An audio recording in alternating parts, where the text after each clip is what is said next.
미국 연방준비제도가 계속 금리를 올리려는 움직임을 보였다가 갑자기 금리를 내릴 수도 있다고 입장을 바꿨습니다. 지금 연준이 금리 인하 언급은 어떤 상황인가요? 내년 한 차례의 금리 인상 가능성을 시사했던 미국 연준이 입장을 완전히 바꿨습니다. 연준은 목표를 달성하기 위해서 예정된 목표치보다 과한 목표치를 발표합니다. 그래서 연준은 원하는 방향으로 시장이 바뀌기 전까지 연준의 목표를 강력하게 말하다가도 언제든 입장을 손바닥 뒤집듯 변화를 줍니다. 미국 연준이 12월 FOMC 회의에서 기준금리 동결을 발표했습니다. 모두가 예상했던 기준금리 동결보다는 더 중요한 발언이 그 다음에 나오게 됩니다. 바로 기준금리가 최종금리에 근접했거나 이미 도달했다. 내년에 금리 인하를 논의했다는 발언입니다. 정확히는 그 시점에 대해 논의했다는 내용입니다. 결론은 이제는 금리가 어느 정도 고점에 도달했다고 생각하고 있고 내년에는 금리 인하 시점을 고려하고 있다는 것입니다. 저번에 알려주신 금리 인하 시점과 비슷하게 움직이는 것 같습니다. 갑자기 왜 이런 발언을 했을까요?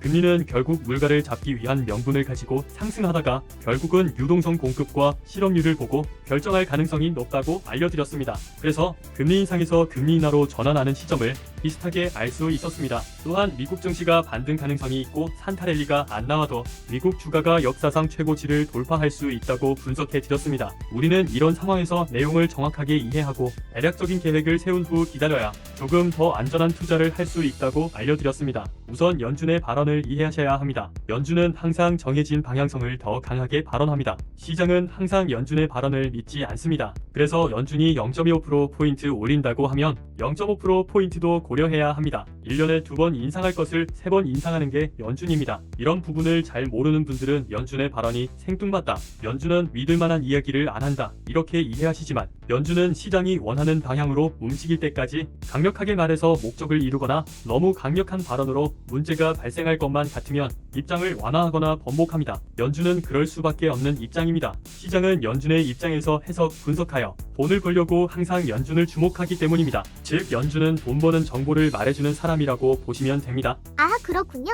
그러면 연준이 항상 그런 식으로 입장을 보이면 그 결과에 따라 움직여도 늦은 건 아니겠네요. 자산이 증시 관련 종목이 아니면 미리 예측해서 움직일 필요까지는 없습니다. 12월 전까지만 해도 연준은 현재 기준금리 5.5%에서 2번의 금리 인상을 고려 중이라고 했습니다. 최소 한 번은 인상할 예정이라고 했지만 결국에는 12월의 동결과 갑자기 금리 인하 시점을 고려하고 있다고 입장을 바꾸었습니다. 내년에 갑자기 또 금리를 인상할 수도 있습니다. 이런 연준의 발언보다는 경제 지표 추세를 보셔야 합니다. 방향성을 미리 분석하고 지표를 모니터링해서 확인을 받아야 됩니다. 이번 회의에서도 점도표가 공개되었습니다. 점도표를 쉽게 표현하면 만약에 금리 인하를 하게 되면 연준 의원들이 생각하고 있는 인하폭을 점으로 표현하는 것을 점도표라고 합니다. 의원들 의견을 모아서 누구는 4.75, 누구는 5.0, 4.0 이런 식으로 의견을 점으로 표현합니다. 그 평균을 계산해봤더니 4.6%가 나왔습니다. 금리는 0.25%포인트씩 움직이니까 대략 4.5%와 4.75%에서 결정될 것으로 해석을 하시면 됩니다.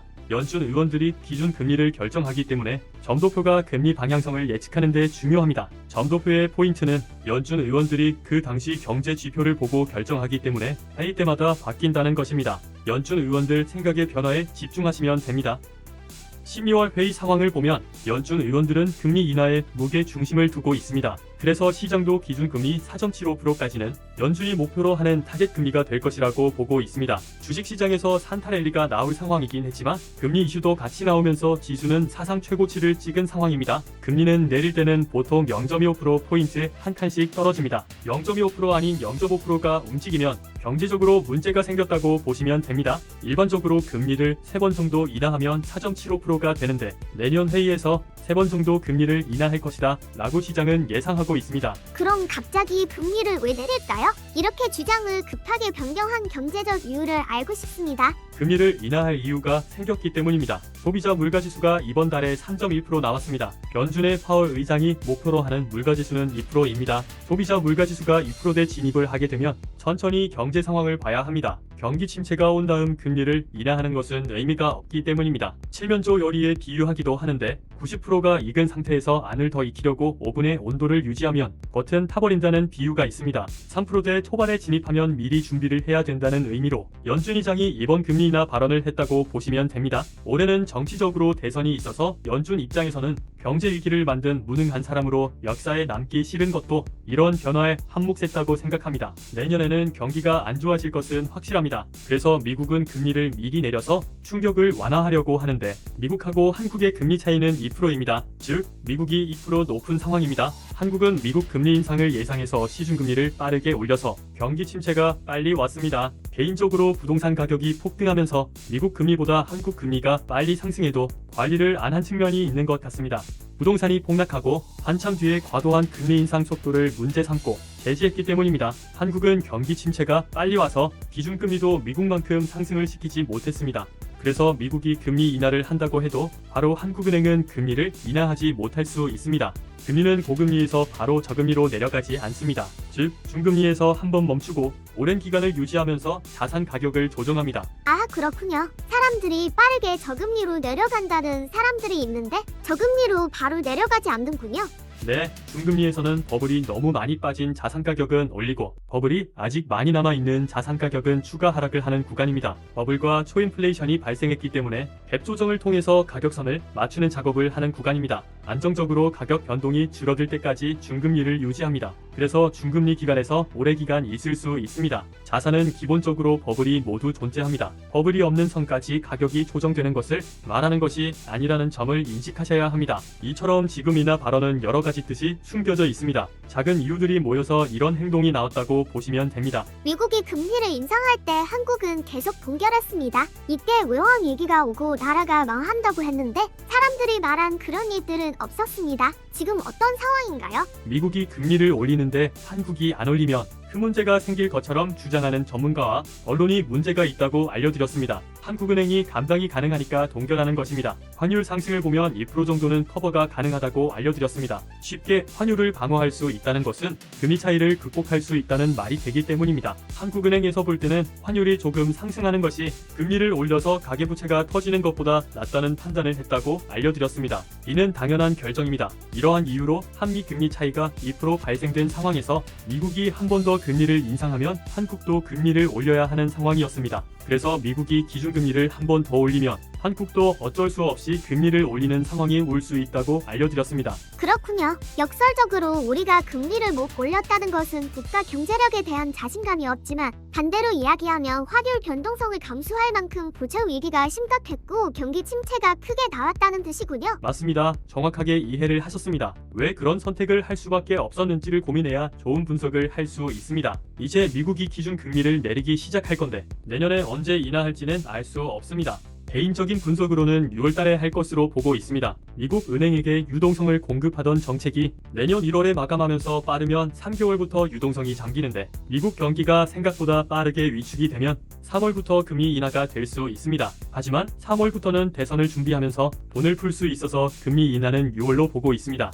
미국은 4월부터는 취업률과 실업률에도 문제가 생길 가능성이 높다고 분석했습니다. 미국의 많은 전문가들은 3월과 5월 사이에 경제 문제가 발생할 수 있다고 보고 있습니다. 전문가들은 상반기에 금리를 내리기 시작할 가능성이 높다고 대부분 예측하고 있습니다. 참고하시기 바랍니다. 미국이 한 번이나 해도 격차가 큰데 우리나라가 금리를 빠르게 동시에 내릴 수 있을까요? 우리나라 같은 경우는 그럼 금리를 내릴 것이냐? 미국이 금리를 내려도 2% 갭을 줄이기는 부족합니다. 0.5% 움직이니까 택도 없습니다. 저 또한 인하 가능성에 의문이 있습니다. 저는 동시에 똑같이 내리기 힘들다고 봅니다. 미국에 비해 우리나라는 금리는 낮아도 경제 체력에 비해서 높은 금리를 유지하고 있다고 봅니다. 높은 금리가 아니라고 판단하는 사람들은 돈이 있거나 경제에 관심이 없어서 경기 침체 분위기를 못 느끼고 있는 사람들입니다. 기준금리는 중금리에서 동결인데 시중금리는 고금리 때 금리를 다 받고 있습니다. 부채로 작은 문제들이 터지고 있는데 아직 버틸만하다고 생각하면 한국은행은 최대한 지금 기준금리로 버티려고 할 것입니다. 소수의 개인들이 망하는 것은 큰 관심이 없기 때문입니다. 지금은 부동산 TF 이게 문제인데 중견건설사가 줄도산하고 이를 수습하는 과정을 거치면서 그때 금리 인하 카드를 생각할 텐데 이게 정의가 될 사이즈인가 그걸 고민할 것 같습니다. 그러면 결국은 미국이 금리를 내려도 한국은 바로 인하를 할 수 없다고 보시는 건가요? 네, 맞습니다. 미국이 2번 인하면 한국은 1번 인하할 것으로 보고 있습니다. 앞에서 설명한 이유도 있지만 직관적으로 봐도 미국에 비해서 금리가 같거나 높아야 내릴 게 있는데 더 낮기 때문에 동시에 내릴 게 없습니다. 미국이 3번 인하하면 한국은 1번 인하해서 시중 금리를 안정시키는 정도만 생각하고 상황을 볼 수도 있습니다. 진짜 경기가 급속도로 안 좋아지면 빠르게 인하를 할 수도 있습니다. 하지만 변수가 없다면 금리 인하 속도는 느릴 수밖에 없습니다. 여기서 기대할 수 있는 점은 미국이 금리를 인하하면 한국의 기준금리는 그대로이겠지만 정부와 하늘에서 관리 감독을 잘하면 시중금리를 인하할 가능성이 높습니다. 그래서 이번 금리 인하 이슈는 사실 주식과 채권 투자가 아니면 미국이 금리를 인하하고 나서 고민을 해도 무방합니다. 미국 금리 인하에 제일 빠르게 반응할 자산은 미국 주식입니다. 개별주보다는 지수 관련 주식을 하시면 좋은 기회를 잡을 수 있습니다. 이런 시기에는 자산 리밸런싱을 많이 하면서 자산 종목 자체에서 순환매가 돌고 그 안에 종목 안에서도 순환매가 생기게 됩니다. 그러니까 올인하시면 안 됩니다. 항상 계획한 비중을 기계적으로 관리하는 습관을 가지셔야 합니다. 한국 주식도 경기가 회복되면 좋아질 AA 관련주, 반도체 대표주인 삼성전자, 하이닉스 같은 대형주로 최대한 간단하게 룰을 정해서 많은 거래를 하지 말고 수익을 확정하는 습관을 들이시면 좋은 수익을 얻을 수 있을 것입니다. 금리가 인하하기 전까지 기회가 있을 수 있는 구간입니다. 투자도 연습을 해야 합니다. 조금씩 행동해 보시기 바랍니다. 최대한 안전하게 투자하세요. 오늘 경제 이야기도 유익하셨다면 구독과 좋아요 누르고 경제 소식 받아가세요.